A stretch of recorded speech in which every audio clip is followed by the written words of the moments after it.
apa kabar? Saatnya Anda menyimak berita Semarang bersama saya Tabita Putri. Sejumlah berita menarik akan kami sajikan untuk Anda. Berikut 3 berita utama hari ini.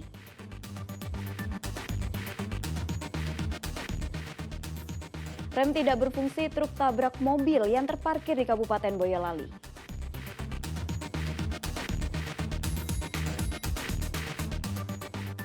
Ibu dan anak balita tewas tertimpa material longsor di Kabupaten Pemalang.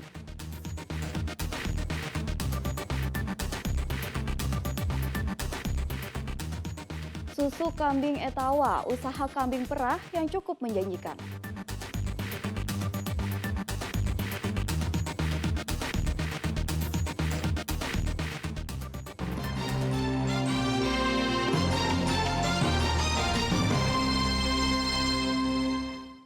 Diduga rem tidak berfungsi, sebuah truk kontainer menabrak mobil di Kabupaten Boyolali.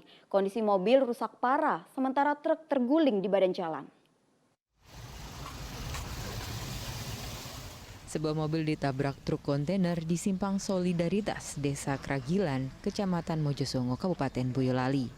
Kondisi mobil rusak parah. Peristiwa berawal saat truk kontainer bermuatan biji plastik tengah melaju dari arah Semarang ke Solo. Namun saat di jalan turunan tiba-tiba rem truk tidak berfungsi sehingga sopir truk banting setir ke kiri dan menabrak mobil yang tengah terparkir. Meski truk kontainer terguling, supir truk selamat. Begitu juga dengan pemilik mobil, Yarno. Pas mobil kanan kata saya, oh tiba-tiba rem saya blong nih. Saya lihat anginnya udah nggak ada, habis total. Harus banting setir ke? Nah, kalau saya banting setir ke kanan kan takutnya arah sono ada motor, ada mobil, sengaja deh itu kata saya. Saya banting setir ke kiri kan. Ini nih kata saya lah, kalau kesini kan tiba-tiba masuk tol kan. Gituin. Sudah sampai di Sampai tikungan. sih pas tikungan kan kayak gini. Kencang sekali, kecepatannya kencang. Tadi informasi sopirnya katanya remnya blong. Tuh remnya blong. Pikir saya mobil saya ini nggak kena nih, dari sini udah oleng nih, dari arah sini nih rodanya yang sebelah udah ngangkat nih. Begitu nyampe sini udah ngebalik, kena buntutnya ini, buntut kontainer mobil saya. Nah inilah kondisinya begini. Tidak ada korban jiwa dalam kecelakaan ini. Petugas Satlantas Polres Boyolali meminta keterangan supir truk dan juga pemilik mobil terkait kronologi kecelakaan. Yulianto melaporkan dari Kabupaten Boyolali. Seorang ibu dan anak balitanya di Kabupaten Pemalang tewas tertimpa material longsor. Hujan deras sepanjang hari mengakibatkan tebing di samping rumah longsor dan menimpa bangunan rumah. Sang ibu dan anaknya tengah menonton TV saat longsor menimpa rumah mereka. Para relawan bergotong royong membersihkan material longsor yang menimpa sebuah rumah di Dukuh Kerajaan, Desa Pelakaran, Kecamatan Moga, Kabupaten Pemalang. Sebagian bangunan rumah hancur akibat tertimpa material longsor tebing setinggi sekitar 10 meter yang berada persis di sisi kanannya. Longsor terjadi hari Minggu sekitar pukul 3 sore akibat hujan deras sepanjang hari. Saat longsor terjadi, para penghuni rumah tengah menonton TV sehingga tak menyadari longsor yang datang tiba-tiba. Material longsor yang menimpa rumah mereka menewaskan Wasila 30 tahun dan anak balitanya Kifah Naila yang baru berusia 2 tahun.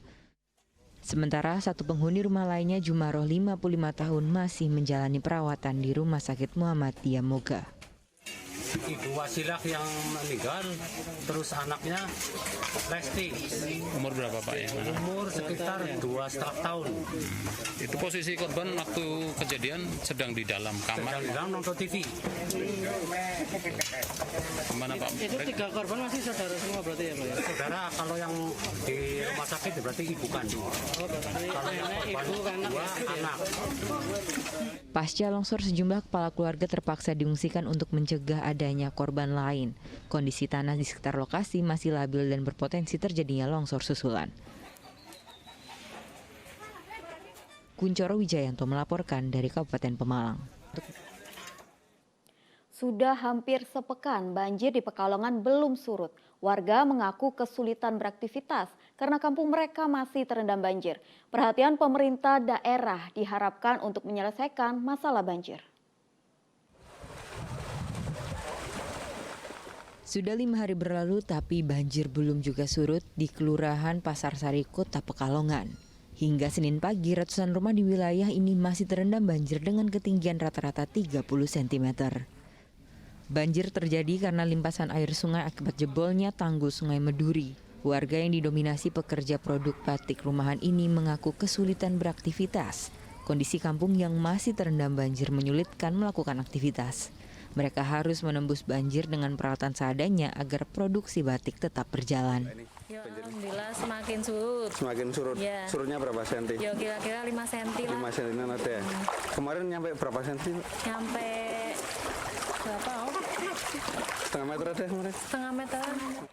Banjir telah merendam ribuan rumah di 3 desa, yakni Desa Karangjompo dan Tegaldowo, Kecamatan Tirto, Kabupaten Pekalongan, dan Kelurahan Pasir Sari, Kecamatan Pekalongan Barat, Kota Pekalongan. Warga meminta agar pemerintah kota segera melakukan langkah cepat mengatasi banjir yang telah membuat banyak kerugian bagi warga. Kuncoro Wijayanto melaporkan dari Kota Pekalongan. Beralih ke informasi haji, suasana haru mewarnai keberangkatan haji asal Kabupaten Boyolali di Kompleks Terpadu Kantor Bupati Boyolali. 111 calon haji dari kloter 34 diberangkatkan menuju asrama haji Donohudan. Isak tangis keluarga pengantar calon haji tak terbendung saat bus pengangkut rombongan calon haji asal Kabupaten Boyolali dilepas dari halaman kantor Bupati oleh Wakil Bupati Boyolali pada hari Minggu kemarin. Dengan 3 bus, 111 calon haji diberangkatkan menuju asrama haji Donohudan di Kecamatan Ngemplak. Rombongan ini masuk dalam kelompok terbang 34. Mereka senang akhirnya bisa berangkat haji setelah tertunda 2 kali akibat pandemi. Calon haji dari Boyolali ada 315 orang dan terbagi dalam 2 kloter. 3 orang batal berangkat karena sakit dan hamil. Kedua kloter telah berangkat ke Tanah Suci pada Senin sore dan malam kemarin. Rasanya ya bersyukur, terima kasih kepada pemerintah yang telah mengadakan ini perbaikan haji lagi biar bisa lancar lagi.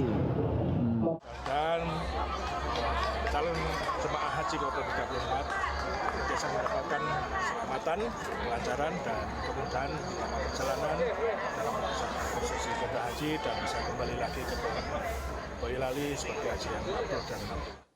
Biasanya calon haji yang akan menuju embarkasi diantar keluarga besar dengan puluhan orang. Namun beda dengan seorang tukang tambal ban, calon haji dari Kabupaten Boyolali berangkat ibadah haji dari rumah dengan naik becak motor bersama anak dan cucu.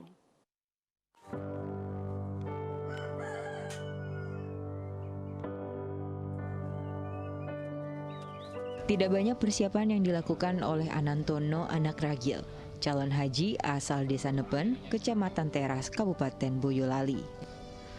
Profesinya juga terbilang sederhana, tukang tambal ban. Tetapi dengan tekad kerja keras dan menabung, ia bisa mengumpulkan uang untuk berangkat ibadah haji. Ia hanya mengumpulkan anak dan cucunya untuk berdoa bersama. Ia tidak menyewa bus atau mobil seperti calon haji lainnya. Saya dari awal emang nabung sedikit-sedikit ya untuk pergi haji yang sedia bersama istri saya, tapi alhamdulillah istri saya karena kecelakaan nggak bisa berangkat. Alhamdulillah istri saya juga mendukung sekali. Gimana saat perasaan saat hari ini bisa berangkat? Alhamdulillah senang dan bersyukur. Iya. Yang jelas itu bersyukur pada Allah. Alhamdulillah saya termasuk orang yang dipilih oleh Allah untuk sowan ke Baitullah. Anantono merasa sebagai calon haji yang paling sederhana, tetapi ia merasa paling bersyukur karena akhirnya bisa berangkat haji karena telah beberapa kali tertunda.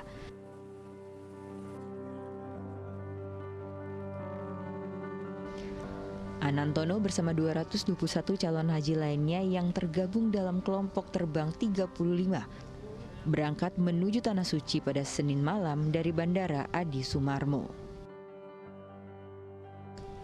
Julianto melaporkan dari Kabupaten Boyolali.